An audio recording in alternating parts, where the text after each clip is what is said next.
Morning, everybody. My name is Jared O'Leary. I've been drumming since 1998, and I still got plenty of stuff to work on today. I'm going to be practicing inverted triplet diddle. Almost forgot what I was working on.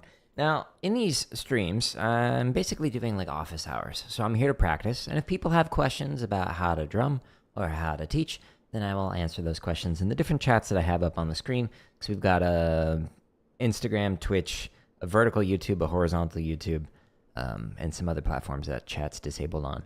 So anyways, in these hundreds of practice streams, there's timestamps in the description to show what I was practicing or what I was talking about. Now, because I get a bunch of different questions from people about like how to get better as a performer and how to get better as an educator, I will often edit those responses and put them into this drumming tips playlist. It's got just under 17 hours of drumming tips inside of here, over 100 videos on a wide range of different topics. So, for example, this video starts talking about dynamics in drumline and concert percussion, whereas this one starts talking about 3 different flam taps, 1 exercise. And when it says and other drumming tips or and other teaching tips like this one, then that means that there are more topics in there besides the first thing that I talk about at the start of the video that is in the title of this. So lots of content there to help you out. And if you're wondering, by the way, like why I'm qualified to talk about teaching is because I've been doing it since 2003, and I have a bachelor's, master's, PhD in music education. Good morning. Why did it block that one? I also like inverted diddles. Good morning, Tyler. How you doing? I need to get motivated here. I'm sleepy, to be candid with you. I don't really know why. I just had a good workout. Maybe that's why. So Shia LaBeouf is going to help me out here. Hello on the vertical. Shia LaBeouf is the great motivator. He helps people to clean their rolls. So, Shia, I would like to improve my rolls with inverted diddles. Please help me out. Do it! Just do it! Don't let your dreams be dreams. Yesterday, you said tomorrow. So just do it. Make your dreams come true. Just do it. Some people dream success while you're going to wake up and work hard at it. Nothing is impossible. You should get to the point where anyone else would quit, and you're not going to stop there. No, what are you waiting for? Do it. Just do it. Yes, you can. Just do it. If you're tired of starting over, stop giving up. Oh, wow, Shia LaBeouf, I'm super motivated to work on my rolls today. Did I ever try gaming? Yes. I've been gaming for a very long time. If you go to /game on my website, then it shows you all of the gaming stuff. So here's all the highlight reels, all the different games. Here's all the games I've streamed. But I'm going to be gaming like an hour and a half from now. So right now we're going to be doing like a drumming stream for like an hour.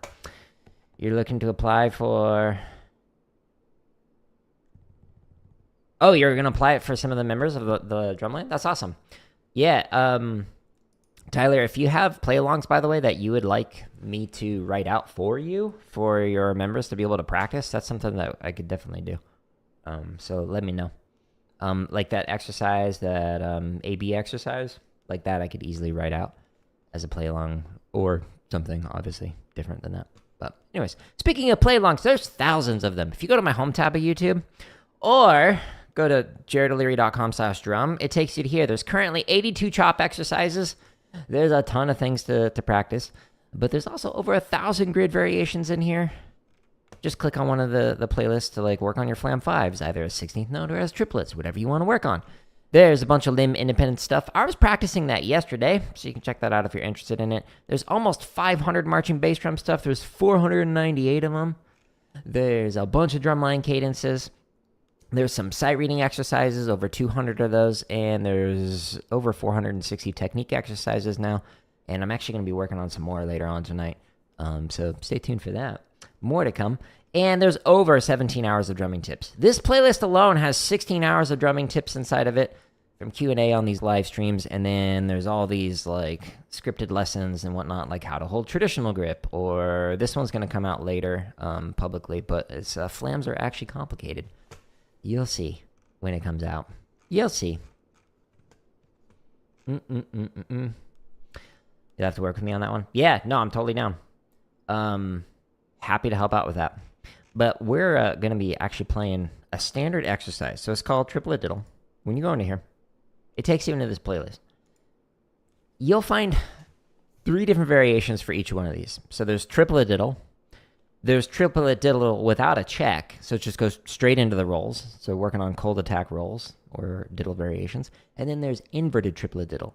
And it does this for 2 counts and for 4 counts. And then there's a bunch more different roll exercise variations that are all triplet. There's also a playlist for 16th note. What I'm basically trying to say is there's a lot of exercises in here. They're fun. But the one that I'm working on is triplet diddle. And it's the inverted version of it. So it sounds just like your normal triplet diddle. But what ends up happening with an inverted diddle is you start with a single note. So instead of playing right, right, left, left, right, right, left, left for like a roll, an inverted roll starts with the single note, right, left, left, right, right, left, left, right, right, and it ends with a double on the hand that is going to be the release. So it's not a tap roll, like it's... So inverted triplet diddle is taking that idea of an inverted diddle and it's putting it into triplet diddle as an exercise. So it sounds the same as if you're going... That's with the normal diddle, but then when you do it with inverted, it goes right, left, left, right, left, right, right, left. So it kind of looks like a putida. When you get to this part at the end, right, left, left, right, right, left, left, right, right, left, left, double right here for the release. This makes it so that you can work on cleaning up the second note of your diddle. So instead of having the second note like that, you'll actually be able to feel that timing of that second note and get hopefully a louder, more pronounced second note. So that way your rolls sound good. Hence why I've got a bunch of inverted diddle variations on my home tab of YouTube under the technique section. Now, all of these thousands of play-alongs have timestamps, so you can go to whatever BPM. I'm going to warm up, so I'm going to warm up and then just go one click at a time. This is the, whoops, it is muted. This is the 2-count version. There's also a 4-count version if you want to do the longer version. Let me try this.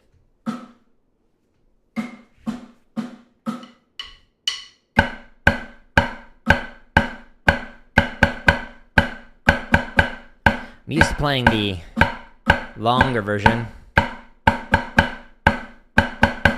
so I need to remember it's only 2 counts.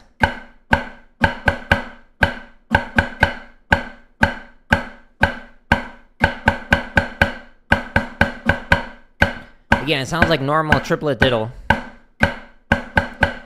but the sticking is inverted sticking.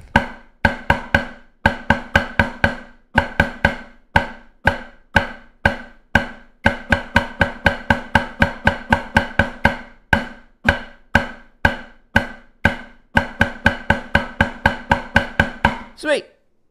Now, if you click any of the timestamps for the BPMs, if it ends with a 0 or 5, it gives you a few seconds to get set up. Otherwise, it immediately taps off.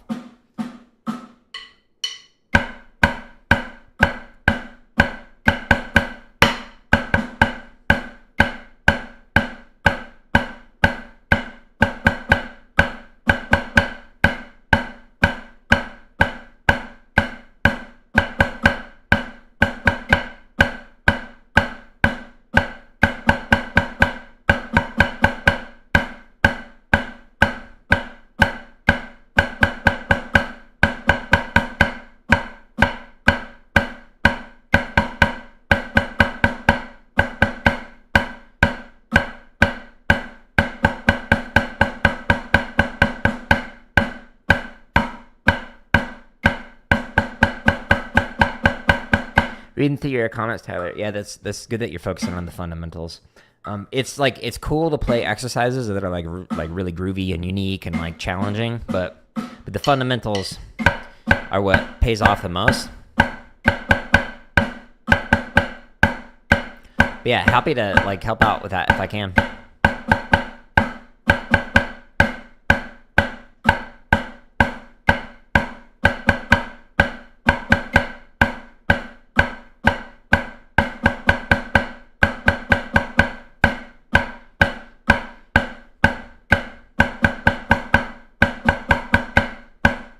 Like the exercise that released this morning, the 5/3, that was actually a request from somebody on Reddit. So I made 22 videos for them that will like help out with something that they asked for. So happy to do that. Now if you're like, why are you playing slow? Hello on the vertical. It helps you refine your timing, your technique. It's not that I can't play fast. It's just that it's better to play slow.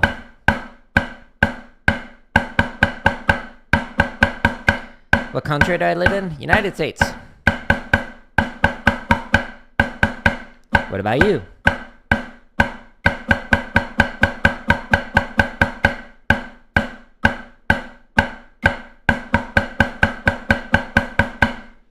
Inverted gallop or inverted short, short, long? Hello? There is an inverted gallop variation. It's called rodeo in the 16th note version of the playlist for the 16th note diddles. So it's gallop, ooh, rushed, but it's extended. So it's actually harder.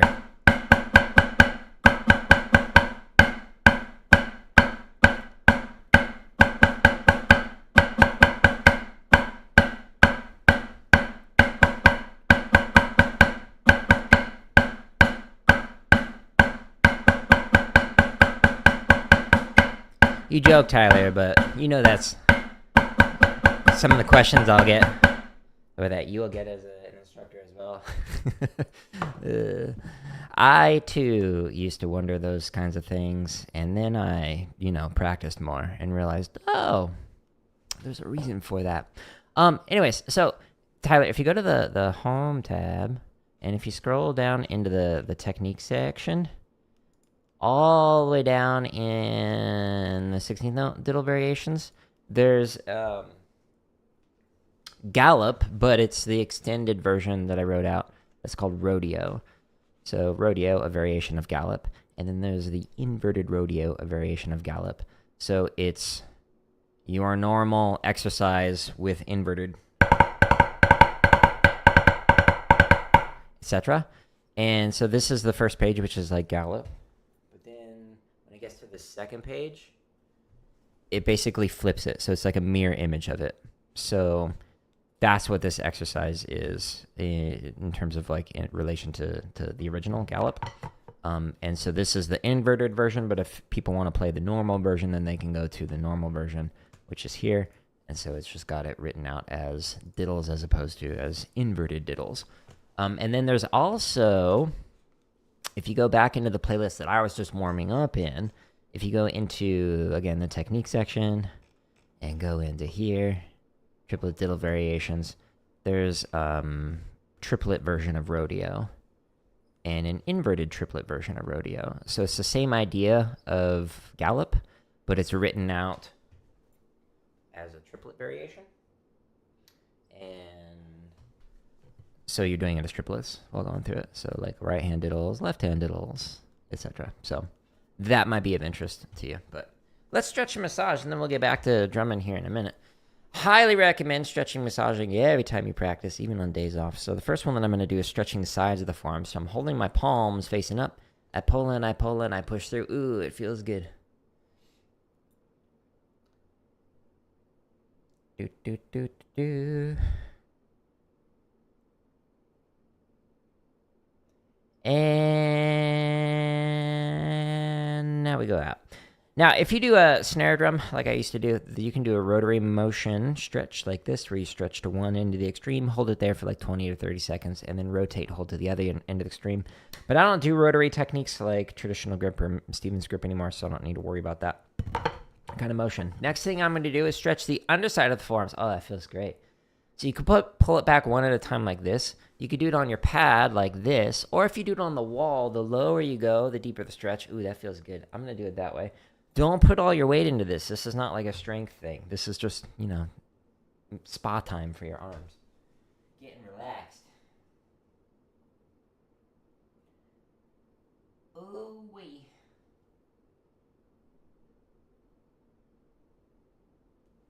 And now we're going to stretch the top side of the forearm. So you could do it like this. You could do it like I did yesterday on the drum kit stream, where you do it on your legs or on your pad. Or if you do this one on the wall, the higher you go, the deeper the stretch. Again, don't put all your weight into this. You're just trying to stretch the top side of your forearm like that.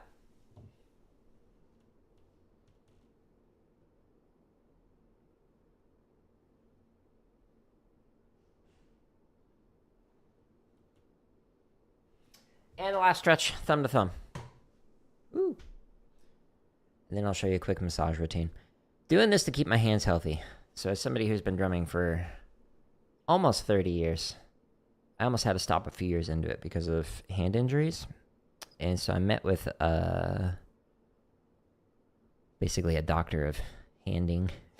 They were a hand specialist that showed me some stretches, and met with some other percussionists who had some stretches that they did to try and prevent like carpal tunnel and tendonitis, etc. So doing this routine has helped, but also refining my technique and playing nice and relaxed, which is what I'm doing, playing this stuff slow, really trying to give it that relaxed motion, get out of the way of the stick. More tense you are, the more problems you're going to have in terms of injuries. But what do I know? I'm just a doctor. And I'm going to massage, so I'm going to do thumb on top, fingers underneath, trying to stay nice and relaxed with all the muscles. That's how you pronounce it, right? Oof. When I used to teach in the classroom, I would intentionally mispronounce words. It was hilarious when kids thought they like got me on something. Oh, no way. It's not a bass drum? I had no idea. Thank you so much. Next, I'm going to massage the back side of the hand with the fingers, and then thumb is going to massage the palm. And then we'll massage the fingers real quick, and then we'll get back into inverted triplet diddle. But I should actually show you. There's a video where you can see like this stretch and massage routine with some bonus stretches, especially if you do a carry, or there's one at the end. Relaxes your shoulders. So I gotta remember that. Base the tip of each of the fingers. Massage. Wiggle your way down. I can't speak. Wiggle.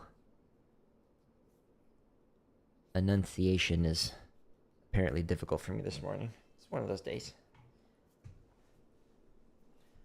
Doot, doot, doot, doot, doot.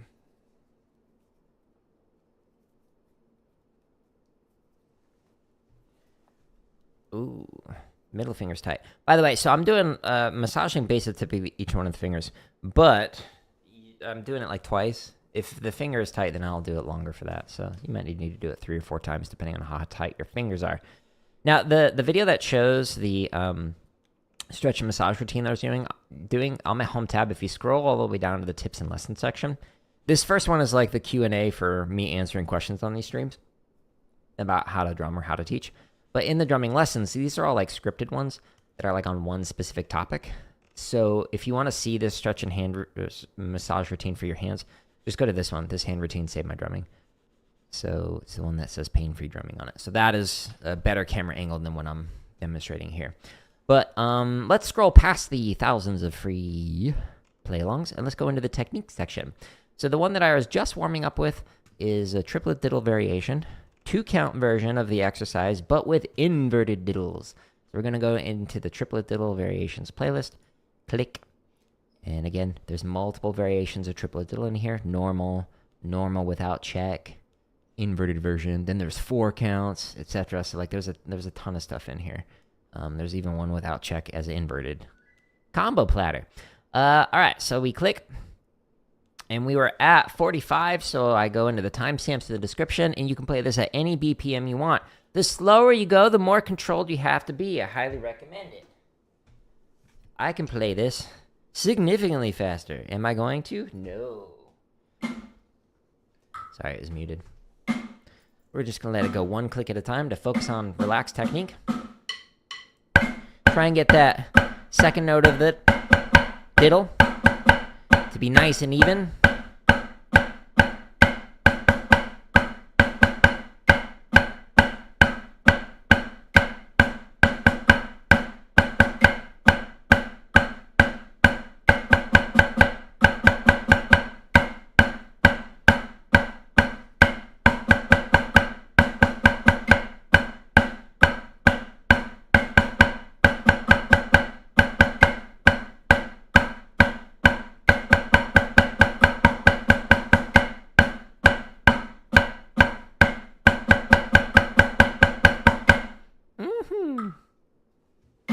Now, don't overemphasize the release, by the way, when it goes to that double stroke on the right hand into the downbeat.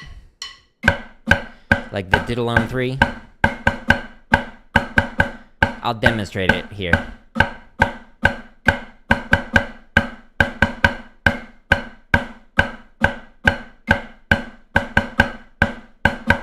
Like that. Don't do that.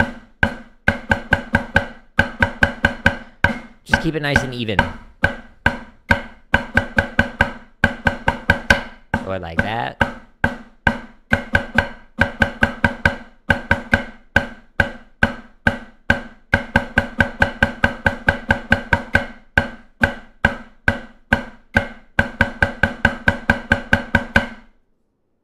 When do I think the exercise becomes not as useful?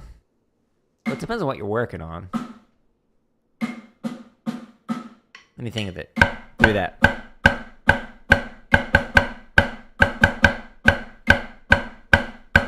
So the technique streams that I've been doing the last couple weeks have kind of been focusing on the second note of the diddle.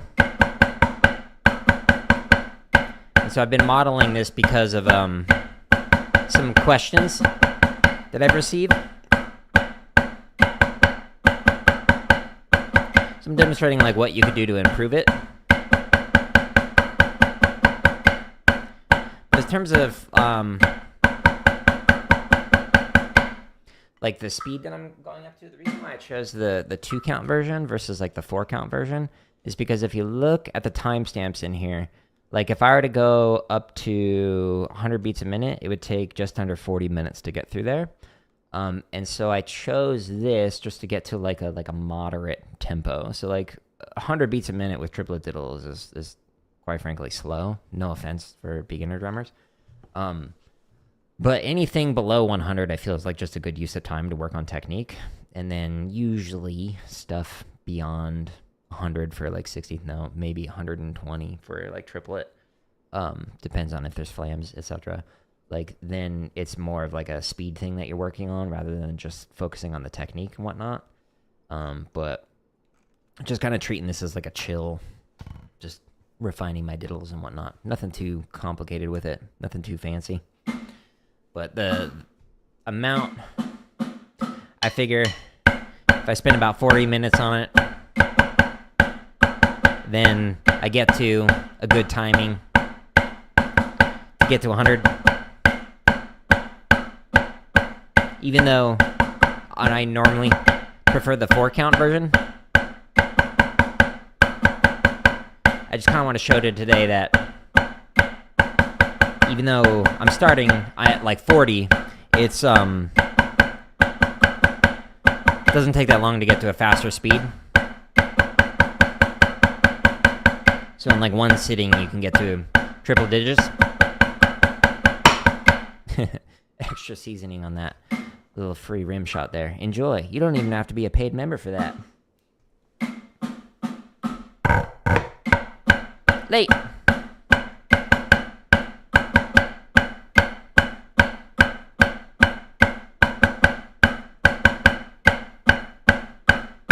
I need to do a data stream to figure out what I want to work on next.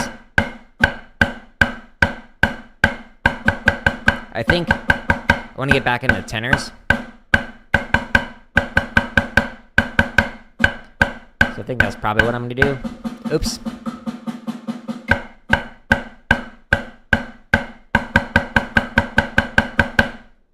Forgot it was the 2-count version. Every 5 clicks, there's like a little respite for you. Otherwise, it'll just immediately tap off. You can have a little dance party during that few seconds off. The reason for that is so that you can click a BPM and then get set up so you don't have to like run to your sticks. So if it ends with a 0 or a 5, that's why that's there. For the BPM, that is.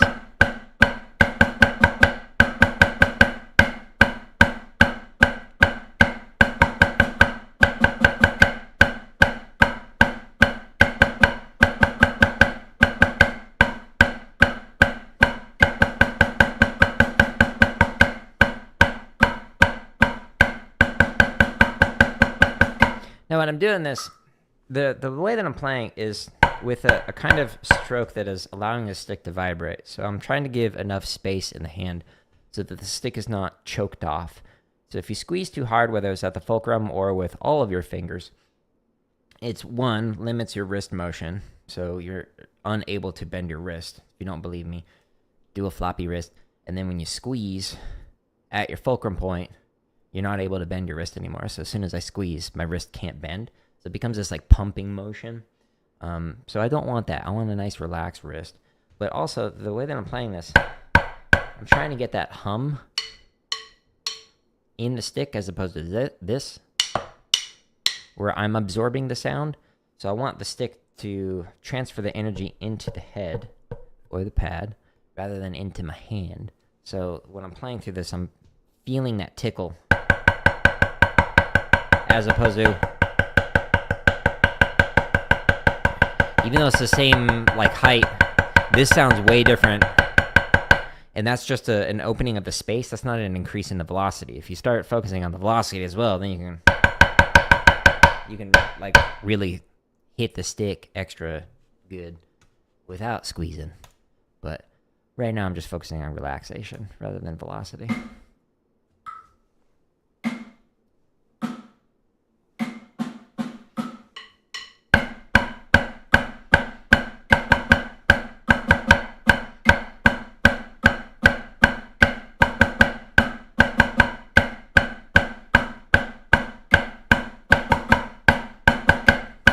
Sorry.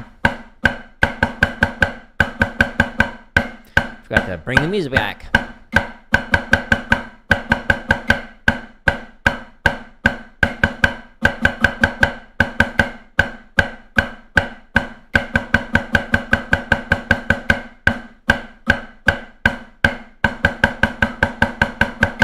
Yeah, so that first left after the start of the check is a little early. Whoops.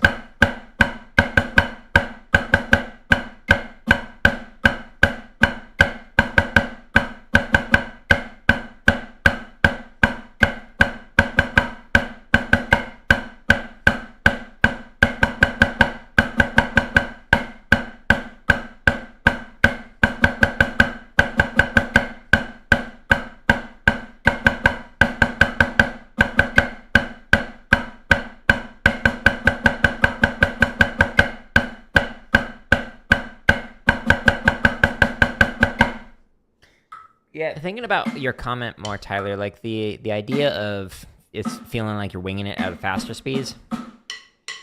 Going up the one click at a time prevents some of those gray areas where you like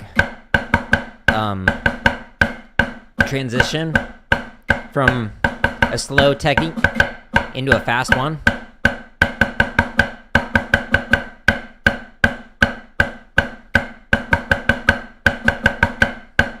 I don't know what your question is.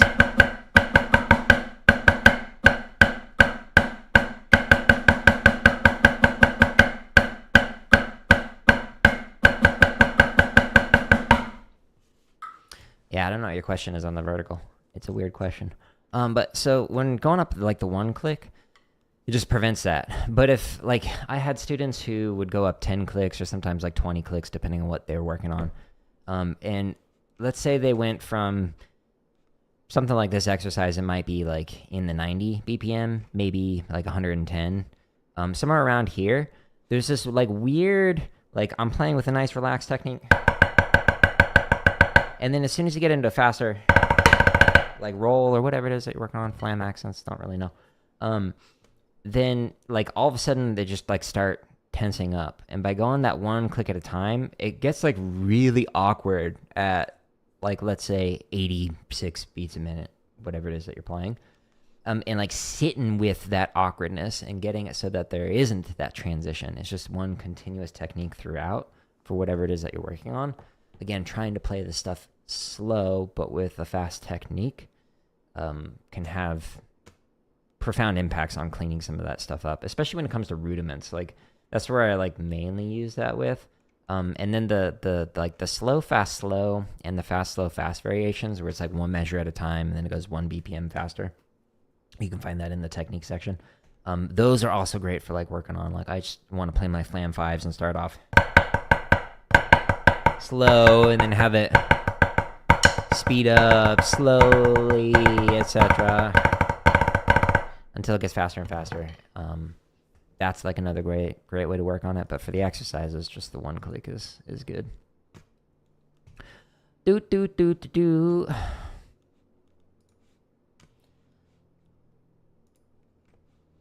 Sorry. Yeah, so I don't know what your question is, but it's very close to highly inappropriate question, so I'm just going to go ahead and delete it because you didn't clarify, so...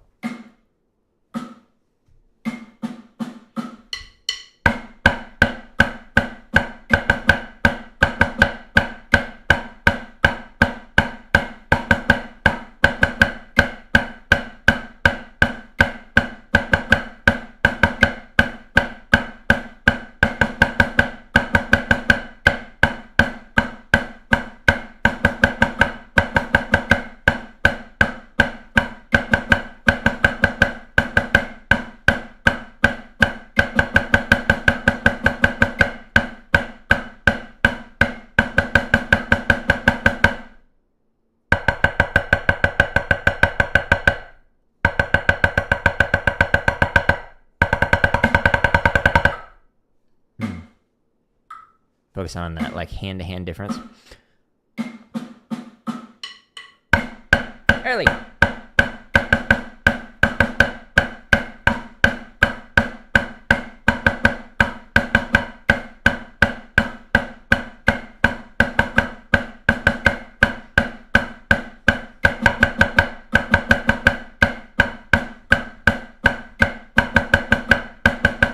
almost started playing the 4-count version.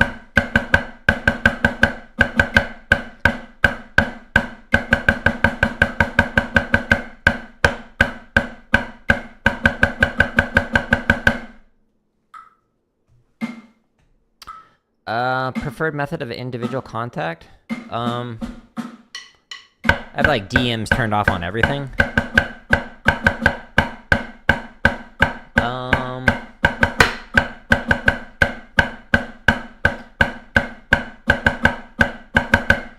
It's not turned off on LinkedIn.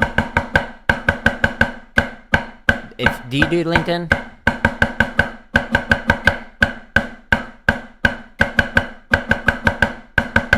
I figure that people on there aren't going to send inappropriate stuff. Maybe I'm wrong. Maybe I just opened the floodgates.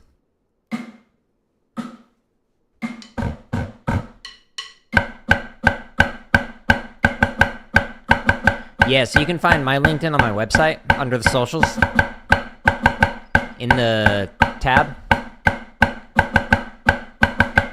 If you connect. Yeah, like Instagram had DMs where you could add group stuff, and it was not good. All of a sudden you'd get put into a group with just a bunch of people you never knew, and it's all like either advertisements or explicit material. I'm like, nope, I'm good. Thanks, no thanks.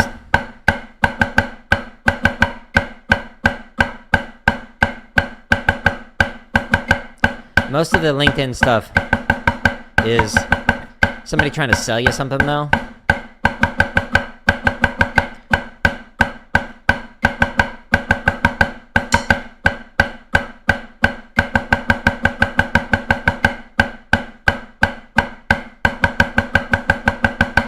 A lot of the LinkedIn stuff is like, hey, we saw that you were a director of education and research. We think you'd be great at like a McDonald's franchise. How are you making that connection? No. Or the other one that I'll get is like, hey, we saw your YouTube channel. I could help you with SEO. And then you like look at their like LinkedIn content and you're like, you have 20 people following you. Just demonstrate to me that you can like create any kind of a following anywhere, and then maybe I would listen to you. But no, I'm good.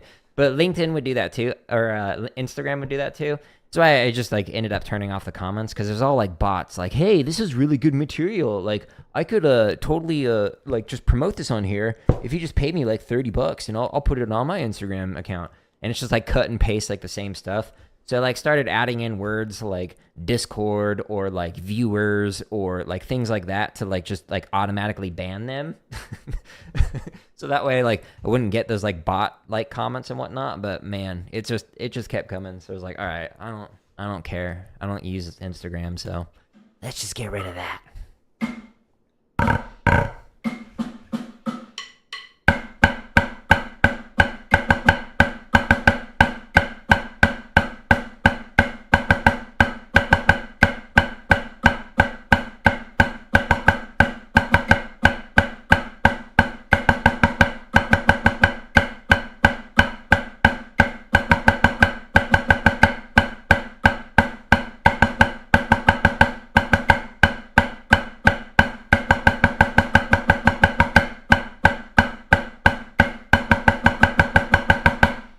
You recognize this from Star Trek? I didn't know they played drumline. That's cool. Good old inverted triplet diddles on Star Trek. Noticing a lot of Instagram people.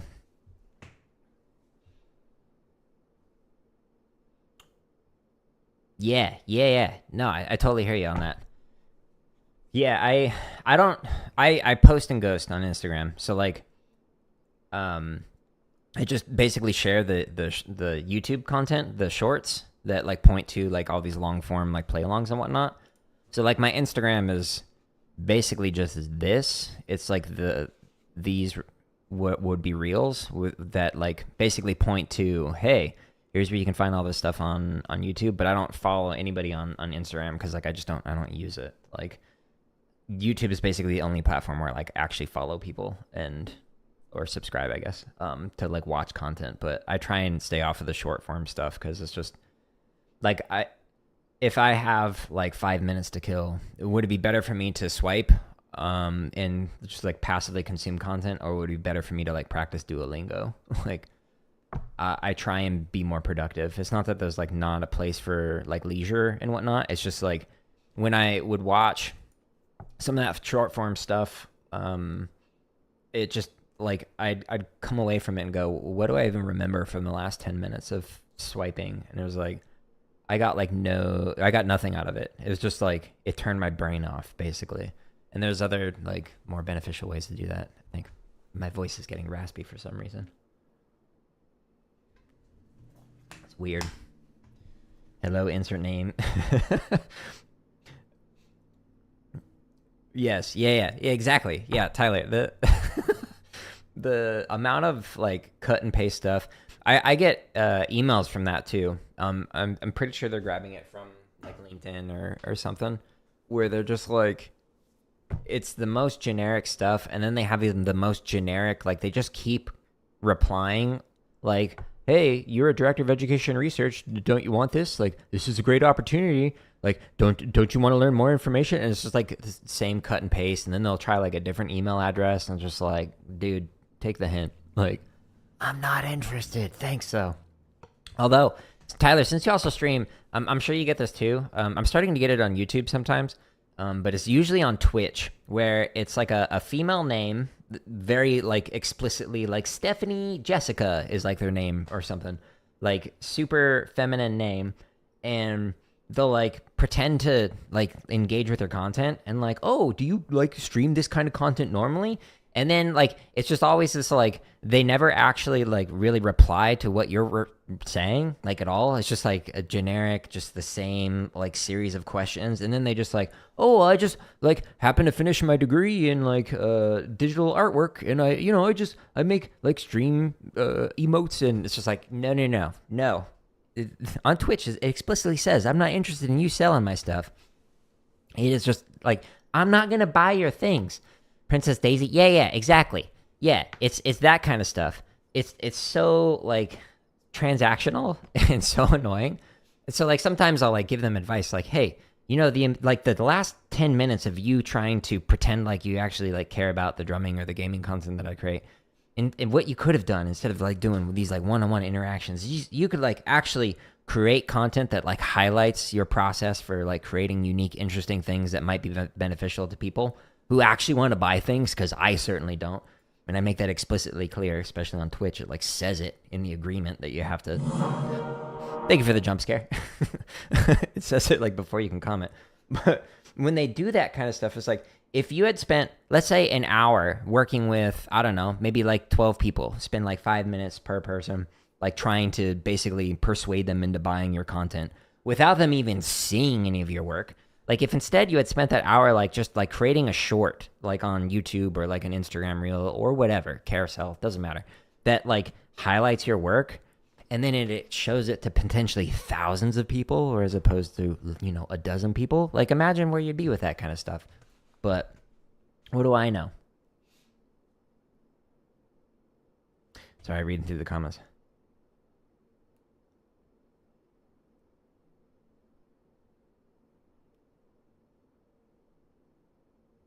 The paid internship thing is an interesting idea. What it made me think of was actually student teaching.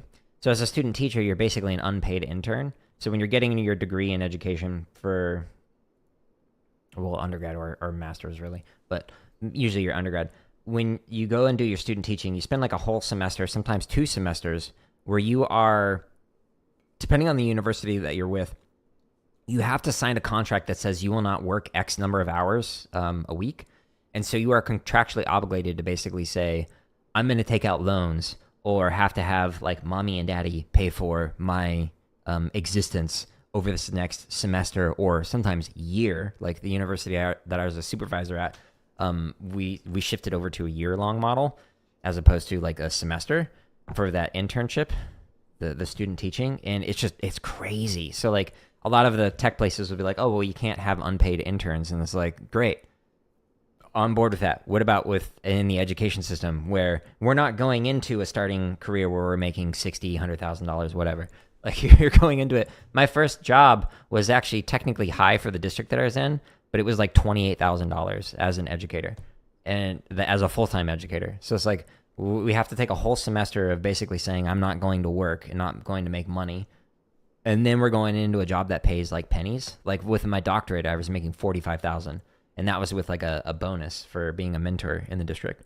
So like, it's not like we're going to make much, but then to go a whole semester of basically having to take out loans for that, it's just crazy. Like, why would people go into teaching nowadays? I could go off on a huge rant on that. I'm going to avoid that. But yeah, I don't know. It's crazy. It's difficult.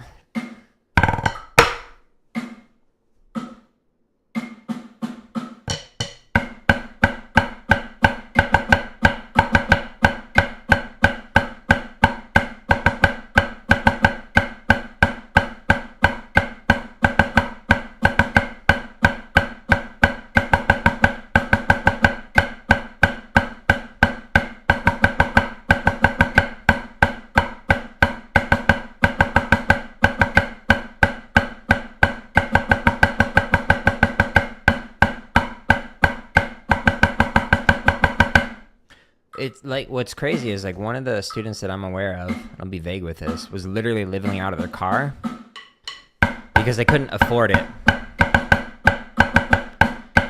as an educator. It's just crazy. When am I playing Fortnite? Never.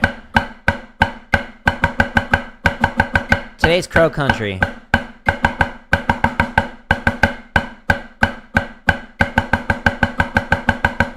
Did like 2 hours yesterday. So it was a game that was like made last year, and it's like looks like it was a PlayStation 1 game, like a horror game. It's fun. I like it.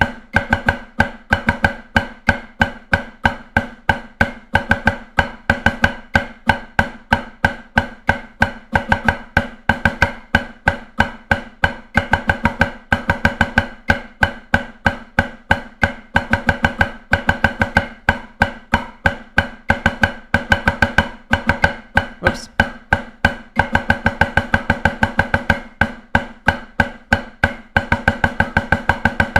Imagine if we put money into education. I am holding back.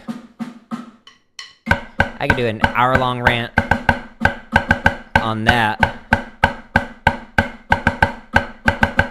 in the future, or lack thereof, because of education, or the lack of. Yeah. I know I'm biased because I am an educator, but yeah. Some of the general discourse that I see is just like, man, we need to spend more on education.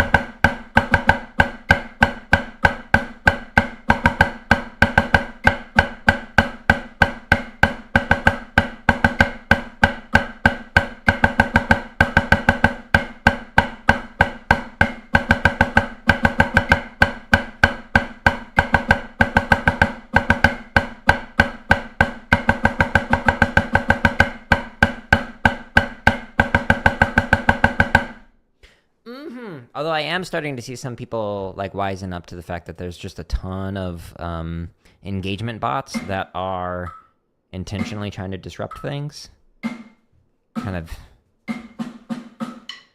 change the discourse. So people are like not relying on comments because they realize they're bots. And they're focusing more on real-time interaction, which is good.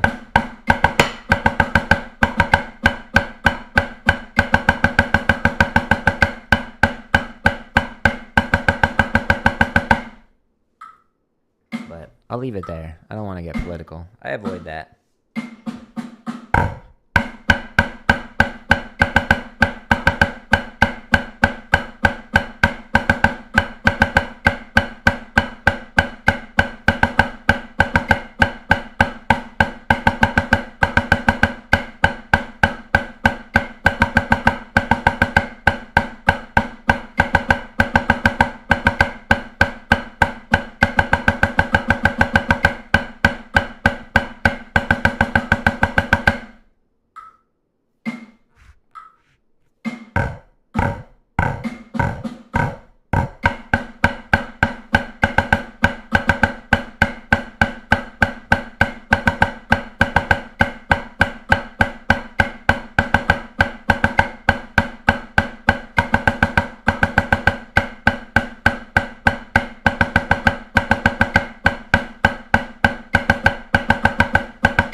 Curious how much longer there is on this. So 70. Okay, so probably about 15 minutes of it. I'll play it up to 70. A couple more reps. And then let's chop out. I talked more today.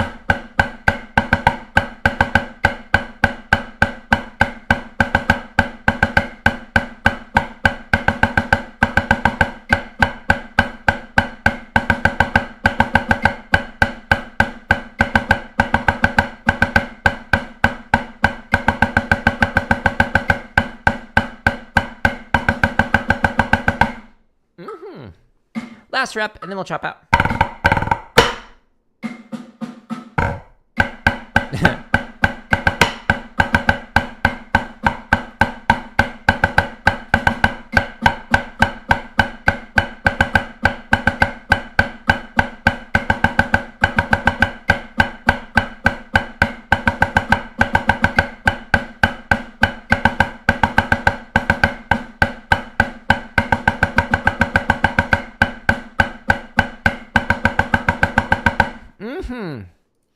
So again, the purpose of these inverted variations is to make it so that you can work on that second note of your rolls.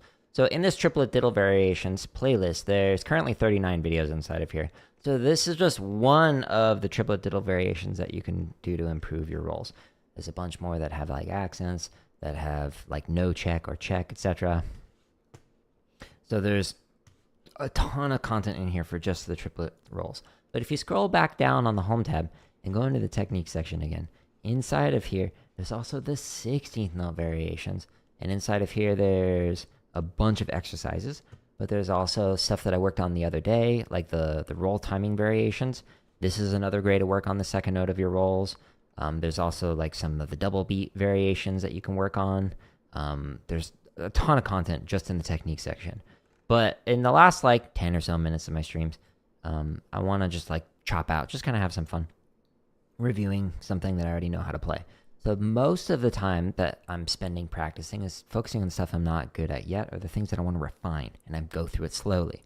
So if I'm doing technique stuff, then I'll slow it all the way down to 40 beats a minute. If I'm doing like the drum kit stuff that I did yesterday and that I'll do tomorrow, I'm playing patterns that I'm not good at yet for the limb independence. I'm not just sitting there grinding out the stuff that I am already good at. It's the same thing I recommend for students. Those that follow that advice got better. Those that did not got better at the thing that they already were good at. So they didn't get better overall. They just kept playing the same thing fast. That doesn't help you. So what I'm about to do is not what I recommend for you to do for the majority of your practicing. I'm going to chop out, but notice that it's the last like few minutes of me practicing. This is not me, something that I would do for the entire stream every single day. There's a bunch of chop exercises in here that are fun to play, but I'm like debating if I want to do something different, like a grid variation or something. So I read through the comments.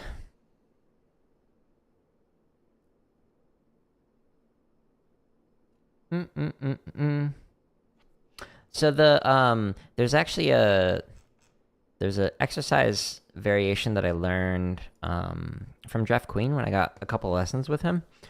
He's a snare drummer. He won 4 world snare drum titles, soloist titles. But inside of the double beat variations, he's also the snare solo. Double beat play-alongs below. Wow, that was loud. Blast out my ears. He's also the snare soloist in Blast, one of them. But he showed me an exercise called diddle strength and then 3-stroke strength, which is it's got your typical like double beat, etc. But when you're playing this, it's the accents and taps are like a 3-inch difference for this particular exercise, as opposed to like 12 and like 3 or something. It's like a 9 and 6 or a 12 and 9. And when you're doing this, it's intentionally emphasizing the first note and then the second note of your diddles. So this exercise in the 3-stroke strength exercise is like a great way to work on that. But another thing that I would do, just for fun, is like just intentionally play his rolls like, or where you emphasize the second note of a diddle, and you can do it as like shots, like whatever you want to do, just so you have that control to have a loud, pronounced second note.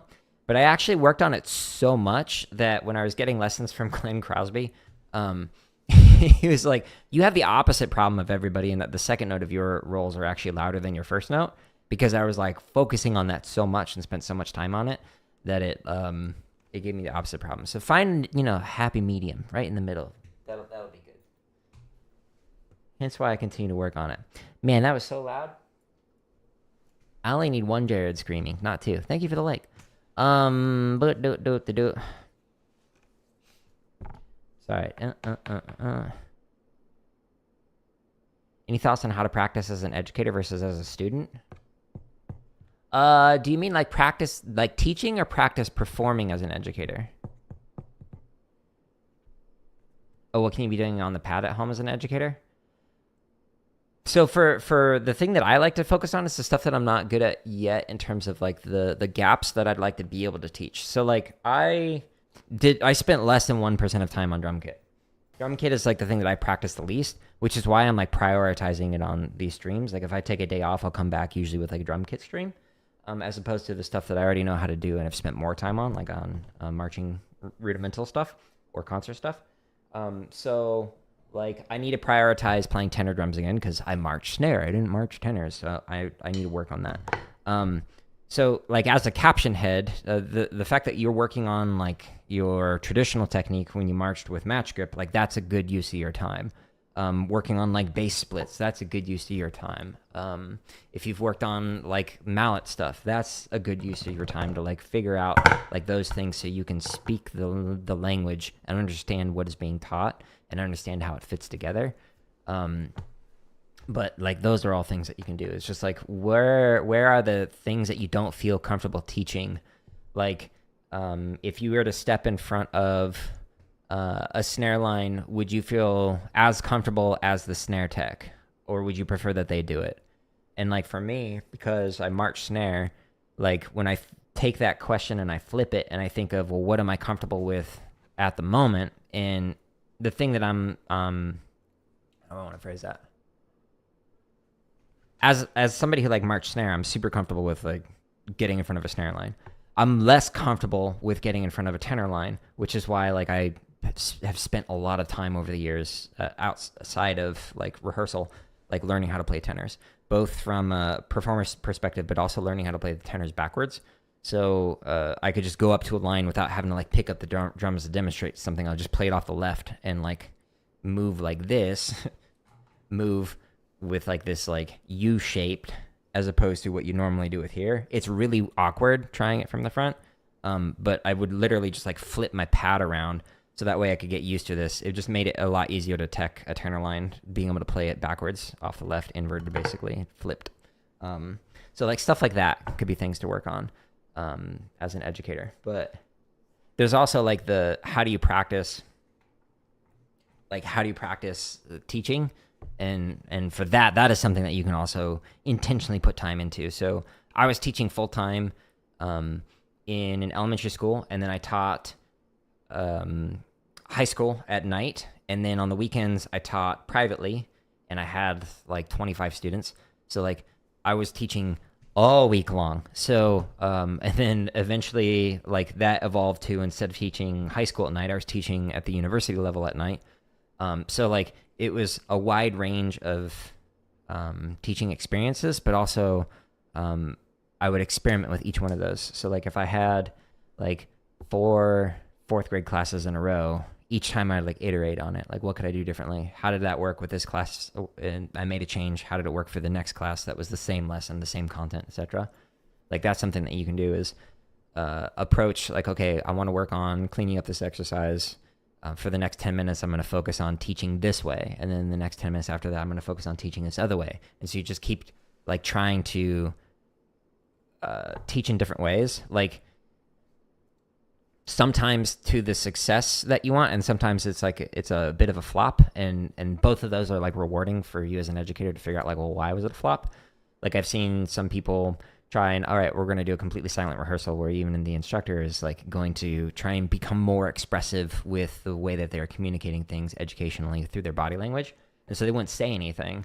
And so they try and like teach like more sound or etc. But like that can help you to be more expressive.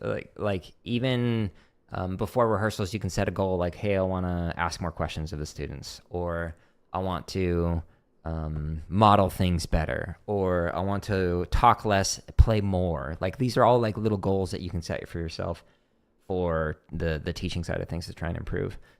Like that's something that I do with the streams that I'll do. Like I'll set a goal. What do I want to focus on? Like today, the goal that I made for myself before coming on here is I'm really tired today, and I'm trying to not let it show in like the energy that I'm trying to bring to not only the playing, but also like the way that I'm responding to stuff. So like that was my goal. Whether or not I succeeded at that, I don't know. We'll see when I reflect on it later on. But those can help out. Sorry, reading through it.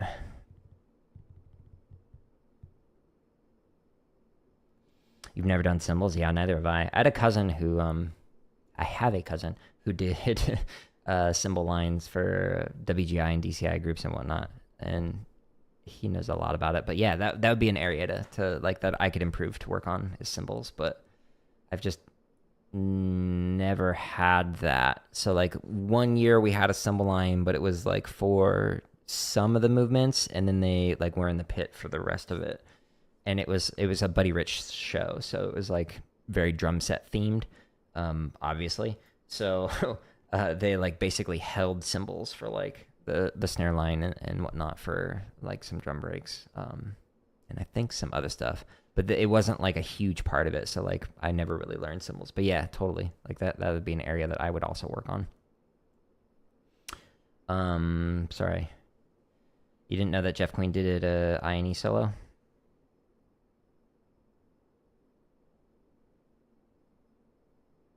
Yeah, he did. So he won 2 INEs and 2 PASICs. So that's how he's like a 4-time world champion snare drummer. But his tributes to like Rob Carson and like some other people, his solo that he played was called Tribute. And so he had like an older drum with the tuning and then like a more modern one. It was a really interesting solo, and it's in his book. I forget the name of it. Let me make sure I don't blast my eardrums out. Let's see. So inside of the gear page on my website /gear, boop. Go to percussion. That's not percussion. Here's percussion. That's what it's called. Okay, so the next level. Inside of there, he's actually got tribute. So if anyone's curious about like the solo that he did, that won him 4 world championships, you can actually like get the sheet music for it in his book. It's a good book, by the way. Lots of good details for snare drummers inside of there. And then like the equivalent book for quad players is Quad Logic by Bachman. There's a couple more that are also good, but this one is like the most cited as like, hey, check this one out. You did one lesson on cymbals. So I knew a band director who I did, it was called Observations. It was kind of like student teaching light, where you'd go for like a whole semester and you'd go for like a couple of classes as opposed to the all day and observe and also teach. And he would spend like an entire summer and sometimes even longer, like an entire year, just taking private lessons with somebody to be able to play at the high school level of whatever instrument he was learning for that semester or a year.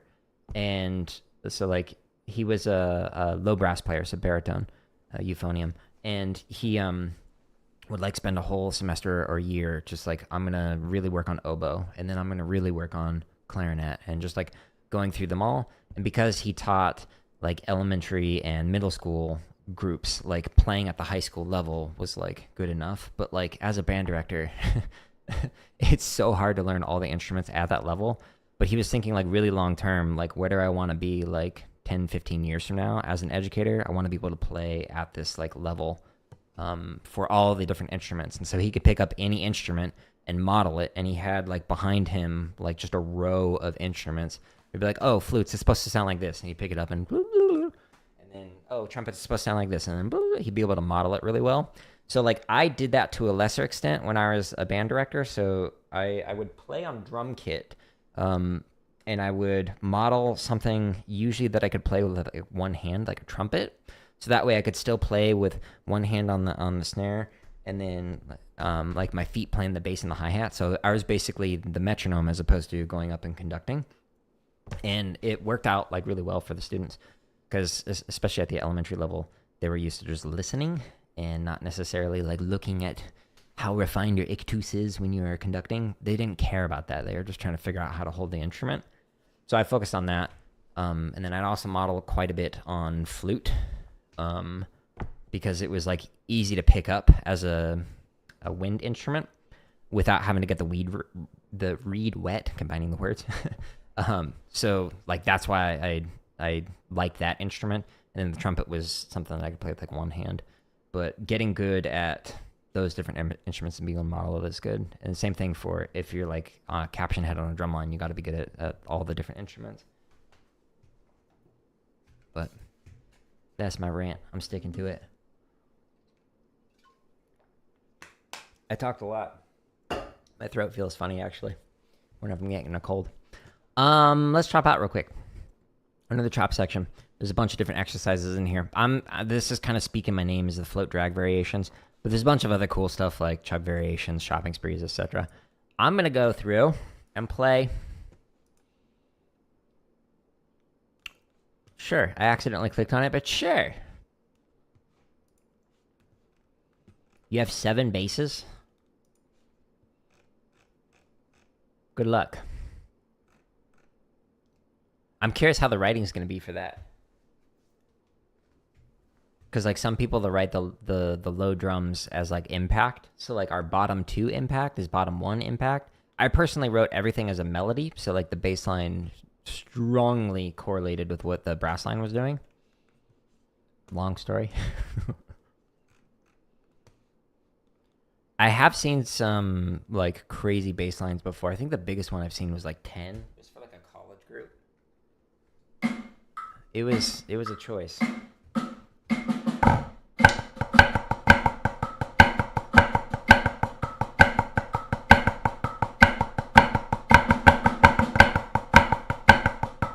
By the way, these flam taps, you can play all at one height, or like that, however you want to do it.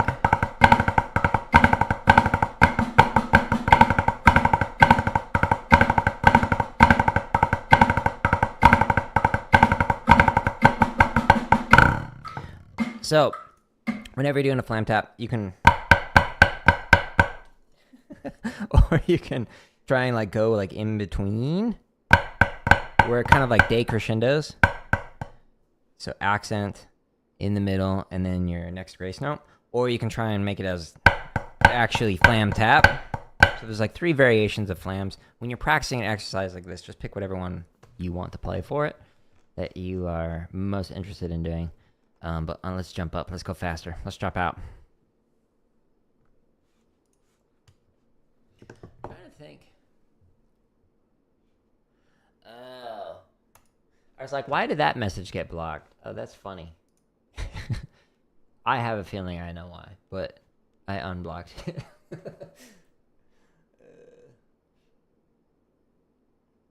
Having like 20 basses means you can hear the band from miles away. Yeah. The college drumline that I was on before I joined it had like 400 people in it or something crazy. For the band, that is, not the drumline. That'd be crazy. Like Carnival.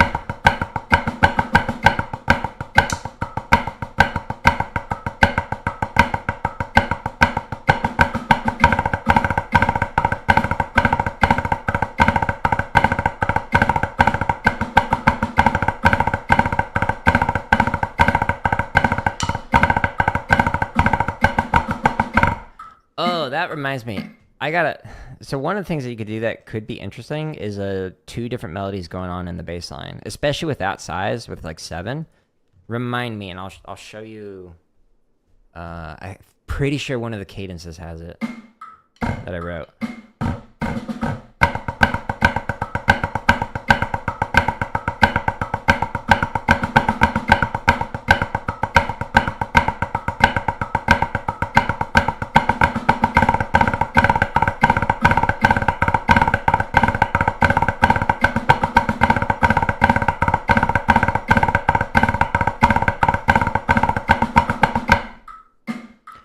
Right hand starting to slip. Why, hello!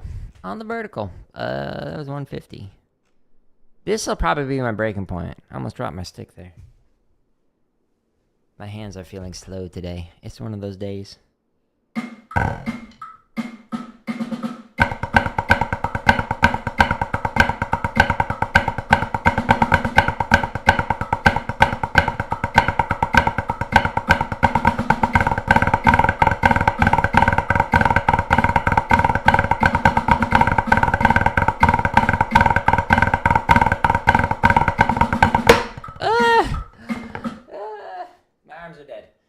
Okay. I didn't forget. So if you scroll down to the home tab, the score section just currently has cadences in here. But if you go into the drumline cadences playlist, I think I did it a little bit in last call, but I know I did it in some other stuff. So last call, this is actually based off of an Outkast song called Last Call, and it's got a really nice groove to it. But the bottom two basses are basically playing a groove, while the top three are playing a melody. So if you look at this, you'll see like basically two different voices going on simultaneously. And that was something that I experimented with a lot with the basses, where you would have that kind of a thing, like if you have an impact on the bottom drum or drums while playing a melody on the top three or sometimes four. But there's another one that I wrote, flaxening. So this one is like a flam accent exercise. This one here's another one where it's got like a melody going on in the bass line while there's an impact on the bottom.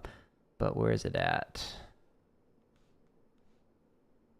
Here. So one of the things that I experimented with was having, so the rem clicks would be a different melody than what was going on with the bass part on the drum. So like this one, if you look at it, it's like click, click, click, click, click, click, click, click, click, click, click, click, and then it goes down. So this is modeling what was going on with some of the accompaniment voices in the original song for this one is based off of The Rooster by Outkast, while there's also like a bass solo going on. So one of the ways that I did this in a roll exercise that we had was there was an eighth note rem click part that was going up and down as its own melody. Hello on the vertical. On the rims of the basses, while they were also playing triplets on the drums. So it had a 3/2 melody going on. And then there's another part that I did where there was a rem click going on while the actual, like the bass part was playing a buzzed, slurred out version of Mary Had a Little Lamb, just because I thought it was funny. So like you can experiment with having like two different phrases going on simultaneously. The only thing is when like writing that out is you have to play through each part and figure out, okay, if I'm going click, click, triple, click, click, like is that a possible phrase, or am I going to have to like a 3/2, etc. So if you like sit there and like play each one of the parts and see how the melody is like moving up and down, you can have two different phrases going on simultaneously, one with the rim and one with the drum itself. And especially with that size of like 7 basses, you can have some really cool stuff going on that gets into some weird like polyrhythms, and basically have like a melody and harmony going on within one ensemble. So that was something that I liked to experiment with the writing. I don't have that roll exercise written out though. The one that I was just thinking out. That's on my to-do list of one of the things to write out. But yeah, experiment with like the rims versus the drums as two different phrases. I rambled a bunch.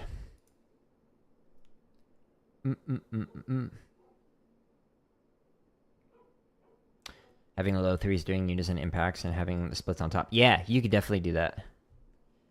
Yeah, they're and that was like another thing, like talking about the trying to improve as an educator, but also like trying to improve as like composer, as an arranger. It was just like, what can you do that makes it so that this year is different than last year, and that you can like push the creative bounds to figure out like how to get better as a composer, as an educator, as a performer, whatever it's going to be. Just that constant iteration where you're grinding for XP, as my t-shirt says. It's a process, but that's how like you get innovative. Hello on vertical. Just constantly refining things. Speaking of constantly refining things, if you want to constantly refine stuff, go to my home tab. There's thousands of videos for you. I promise there's something that'll keep you interested in drumming. But there's chop stuff. Just click on the header for that. There's grid stuff. There's over 1,000 videos in there. Click on that. It's triplet, 16th notes, etc. I'm going to practice this tomorrow, limb independent stuff. There's marching bass. There's some scores. There's sight reading, technique exercises, and then there's over 17 hours of tips and lessons inside of here. This playlist alone has 16 hours, and then this one has some more drumming lessons, scripted stuff.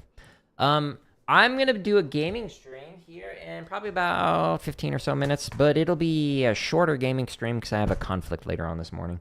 So we're playing through a game called Crow Country. First time playing through it. So, hey, Hunter, thank you. Appreciate you. Boop. But Crow Country is like this really interesting game where it like looks like it was a PlayStation 1 game. So if you like look at the graphics for this, like it's like super old school, but it came out like last year. So it's really interesting. It's bringing a lot of nostalgic vibes for me, but it's like a spooky game. So I'll be playing that for about an hour or so. Anyways, I'm going to call it here. If you enjoy any of the drumming resources or, you know, any of the gaming stuff, just share it with somebody else. If you don't enjoy any of the free resources that I create, then share it with an enemy. And by the way, if you see any of the 600 plus videos that are members first, they're all scheduled to release for free. If you want that early access to it, like to the sight reading stuff, these are currently all members first. They're all scheduled to release. But I think these come out in November next year. So it's going to be a while. But just click join, and it's 99 cents. And that's how you can get that early access. Or just wait. Again, there's thousands of videos that'll keep you busy between now and whenever the video is you're looking for releases. So I appreciate those who have signed up for membership, but it is 100% optional. I'm going to call it here. I hope you all have a good rest of your day. Good questions, good chatting. High fives. Boop. Goodbye.